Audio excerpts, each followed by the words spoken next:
Hello students, क्या हाल चाल। हमें उम्मीद है आप सब स्वस्थ होंगी, मस्त होंगी और आपकी तैयारी एकदम शानदार तरीके से चल रही होगी। तो स्वागत है एक बार फिर से UPTSSC annum female health worker के नर्सिंग क्लास में। तो पढ़ रहे हैं रेबीज, मलेरिया, डेंगू। एकदम शानदार तरीके से हमने 6 लेक्चर कंप्लीट कर लिया है। तो 7वें लेक्चर में एक बार फिर आपका स्वागत करते हैं। तो पिछले वर्ष के पूछे गए सभी महत्वपूर्ण क्वेश्चनों के साथ top 30 previous year question MCQ question करने वाले हैं एकदम शानदार तरीके से। क्योंकि हम थ्योरी पढ़ाएंगे तो थ्योरी तो आप लोग देखते नहीं हैं, इसलिए MCQ ही बेस्ट है और जिससे आपकी क्या होगी, प्रैक्टिस होती रहेगी।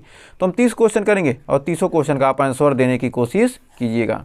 30 क्वेश्चन का क्या करना है, आपको आंसर देना है और लास्ट में हमें क्या करना है, कमेंट में बताना है कि आपके कितने क्वेश्चन सही हुए। इस प्रकार यदि आप क्या करते हैं, प्रैक्टिस करते हैं तो बेहतर ही आप क्या होगा, आपका एनम में सिलेक्शन जरूर होगा। तो आइए शुरुआत करते हैं सेशन की समय न बर्बाद करते हुए। तो देखिए हमारा पहला क्वेश्चन आ चुका है। कह रहा है मलेरिया में रिकरेट फीवर पैटर्न किसके कारण होता है? प्लेटलेट काउंट में कमी या हीमोग्लोबिन की मात्रा बढ़ना या लाल रक्त कोशिकाओं में प्लाज्मोडियम परजीवी का उत्थान और विघटन, इम्यून सिस्टम की प्रतिक्रिया। तो कह रहा मलेरिया में रिकरेट फीवर पैटर्न किसके कारण होता है?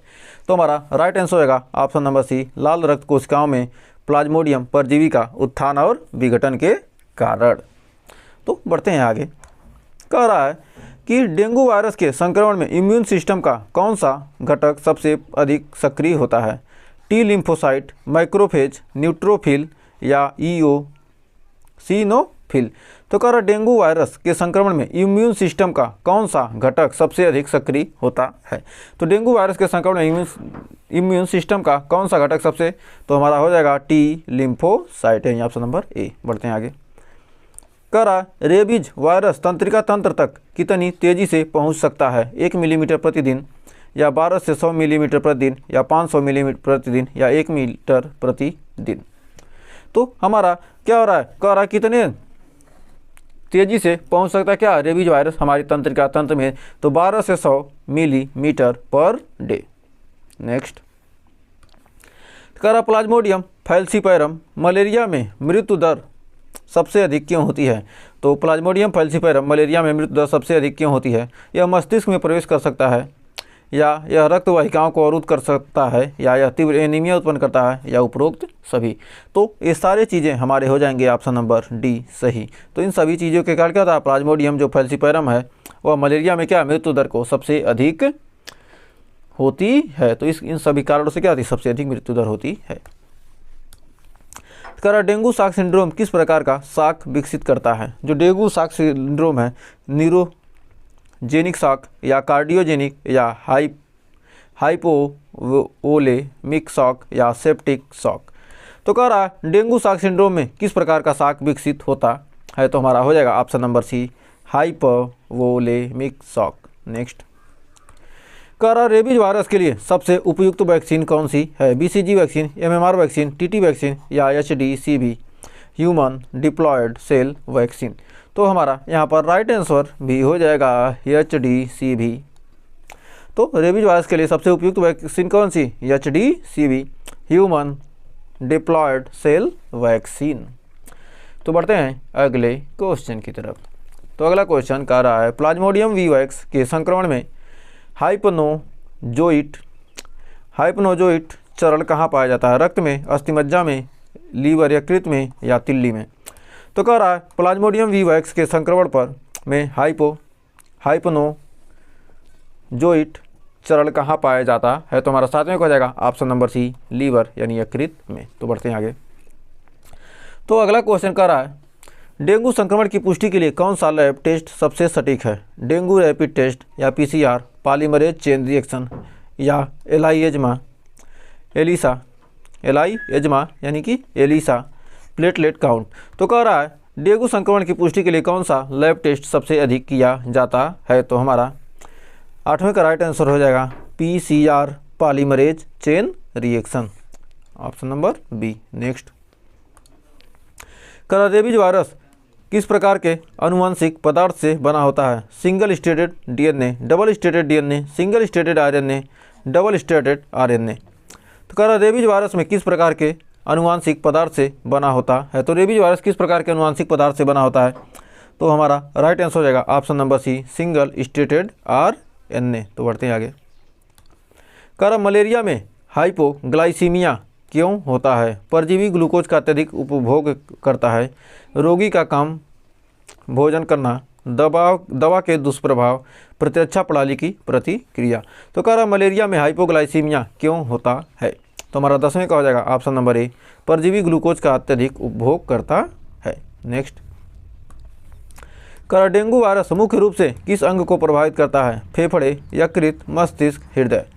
तो कह रहा डेंगू वायरस मुख्य रूप से किस अंग को प्रभावित करता है?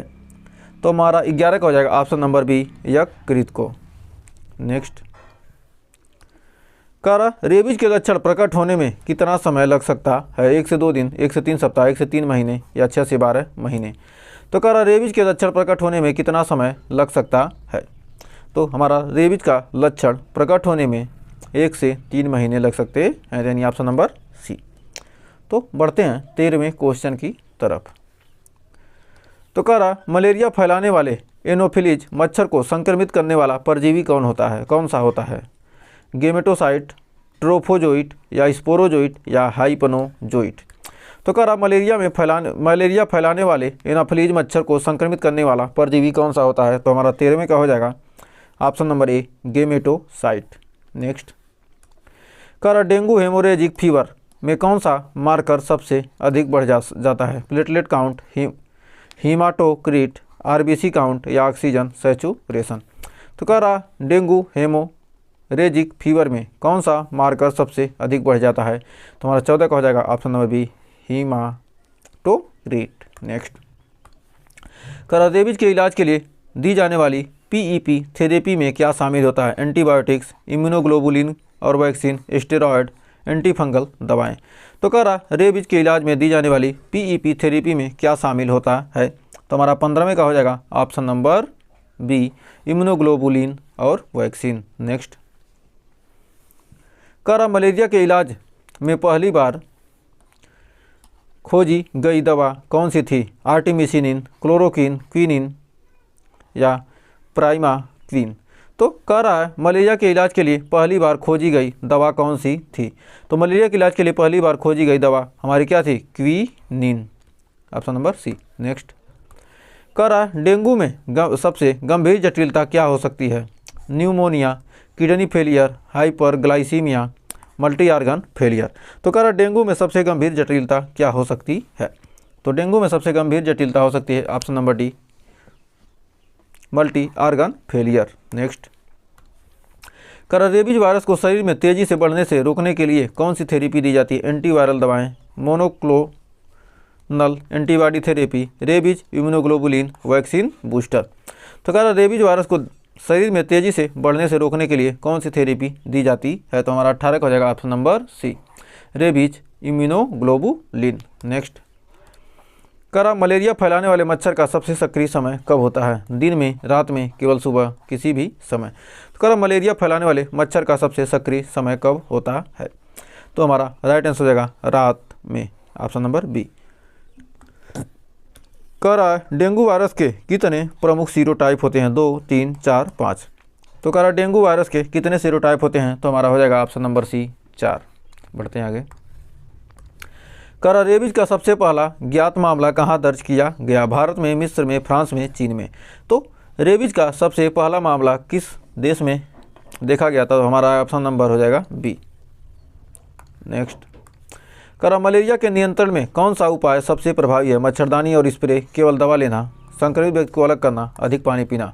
तो हमारा यहाँ पर राइट आंसर है क्या? मच्छरदानी और स्प्रे से क्या करते हैं हम? मलेरिया को नियंत्रित कर सकते हैं। नेक्स्ट, कह रहा डेंगू के मरीज को किस तरह से तरल पदार्थ अधिक दिए जाते हैं? डिहाइड्रेटिंग ड्रिंक्स या इलेक्ट्रोलाइट युक्त तरल पदार्थ या कार्बोनेटेड पेय या कैफीन युक्त पेय। तो कह रहा डेंगू के मरीज को किस तरह के तरल पदार्थ अधिक दिए जाते हैं? तो हमारा हो जाएगा इलेक्ट्रोलाइट युक्त तरल, यानी ऑप्शन नंबर बी। तो बढ़ते हैं आगे। कह रहा मलेरिया के उपचार में आर्टिमिसिनिन आधारित कॉम्बिनेशन थेरेपी क्यों जरूरी है? यह मलेरिया को तेज़ी से खत्म करती है। प्लाज्मोडियम परजीवी की दवा प्रतिरोधक क्षमता को रोकती है, यह केवल बच्चों के लिए प्रभावी है, या मलेरिया के सभी प्रकारों का इलाज कर सकती है। तो कह रहा मलेरिया के उपचार में आर्टिमिसिनिन आधारित कॉम्बिनेशन थेरेपी यानी ACT क्यों जरूरी है? तो हमारा 24 का हो जाएगा ऑप्शन नंबर बी। प्लाज्मोडियम परजीवी की दवा प्रतिरोधक क्षमता को रोकती है। नेक्स्ट, कर डेंगू वायरस के प्रतिरक्षा प्रतिक्रिया में कौन सा एंटीबॉडी सबसे पहले उत्पन्न होता है? IgA, IgM, IgG या IgE? तो कह रहा डेंगू वायरस में प्रतिरक्षा प्रतिक्रिया में कौन सा एंटीबॉडी सबसे पहले उत्पन्न होता है? तो हमारा 25 का हो जाएगा ऑप्शन नंबर बी, IgM। तो बढ़ते हैं आगे। कह रहा रेबीज संक्रमण के दौरान हाइड्रोफोबिया लक्षण क्यों उत्पन्न होता है? वायरल गले की पेशियों में ऐंठन उत्पन्न करता है, या मरीज को पानी से एलर्जी हो जाती है, या संक्रमण फेफड़ों को प्रभावित करता है, या पानी पीने में वायरस तेजी से फैलता है। तो कह रहा रेबीज संक्रमण के दौरान हाइड्रोफोबिया लक्षण क्यों उत्पन्न होता है? इन सब चीज़ों के कारण क्या होता है उत्पन्न होता है? तो हमारा वायरस गले की पेशियों को ऐंठन उत्पन्न करता है, इसलिए क्या होता है रेबीज संक्रमण के दौरान हाइड्रोफोबिया उत्पन्न हो जाता है, क्योंकि क्या गले की पेशियों में क्या होता है यह ऐंठन उत्पन्न करता है, जो हमारा रेबीज संक्रमण है। नेक्स्ट, कह रहा मलेरिया के प्रसार को रोकने के लिए WHO की कौन सी पहल सबसे अधिक प्रभावी मानी जाती है? वैक्सीन अभियान, मच्छरदानी और स्प्रे का वितरण, केवल जागरूकता अभियान, या मरीजों को आइसोलेट करना? तो कह रहा मलेरिया के प्रसार को रोकने के लिए WHO की कौन सी पहल सबसे अधिक प्रभावी मानी जाती है? तो हमारा 27 का हो जाएगा ऑप्शन नंबर बी, मच्छरदानी और स्प्रे का वितरण। नेक्स्ट, कह रहा डेंगू वायरस किस परिवार से संबंधित है? पिकोरना वायरस, या फ्लैवी वायरस, या रेओ वायरस, या पैरामाइक्लो वायरस? तो कह रहा है डेंगू वायरस किस परिवार से संबंधित है? तो हमारा डेंगू वायरस हमारा हो जाएगा option number B, flavivirus. Next, कह रहा रेबीज से बचाव के लिए दी जाने वाली वैक्सीन किस प्रकार की होती है? निष्क्रिय वैक्सीन, जीवित वैक्सीन, या टॉक्सोइड वैक्सीन, या DNA वैक्सीन? तो कह रहा रेबीज की बचाव के लिए दी जाने वाली वैक्सीन किस प्रकार की होती है? तो हमारा 29 का हो जाएगा ऑप्शन नंबर ए, निष्क्रिय वैक्सीन। नेक्स्ट, कह रहा मलेरिया के लिए सबसे प्रभावित क्षेत्र कौन सा है? ध्रुवीय क्षेत्र, उप सहारा अफ्रीका, यूरोप, कनाडा? तो कह रहा मलेरिया के लिए सबसे अधिक प्रभावित क्षेत्र कौन सा है? तो हमारा 30 का हो जाएगा ऑप्शन नंबर बी, उप सहारा अफ्रीका। तो हमें उम्मीद है ये 30 क्वेश्चन आपको अच्छे से क्लियर हो गए होंगे। तो 30 में आपने कितने क्वेश्चन सही किए हमें कमेंट में ज़रूर बताइएगा। यदि आप क्या करते हैं इस तरह से प्रैक्टिस करते हैं तो आप बेहतर ही क्या करेंगे सिलेक्शन ले सकते हैं। तो सेशन अच्छा लगा तो सेशन को लाइक कर दीजिए, और नहीं अच्छा लगा तो डिसलाइक कर दीजिए, और वीडियो को थोड़ा सा शेयर कर दीजिए। तो लाइक शेयर का तो पैसा लगने वाला है नहीं, और अभी तक आपने चैनल को सब्सक्राइब नहीं किया तो सब्सक्राइब तो कीजिए। यदि आपको वीडियो पसंद आया तो चैनल को भी सब्सक्राइब कर लीजिए। तो मिलेंगे नेक्स्ट वीडियो में कुछ और टॉपिक के साथ, कुछ और क्वेश्चन के साथ। तब तक के लिए टेक केयर।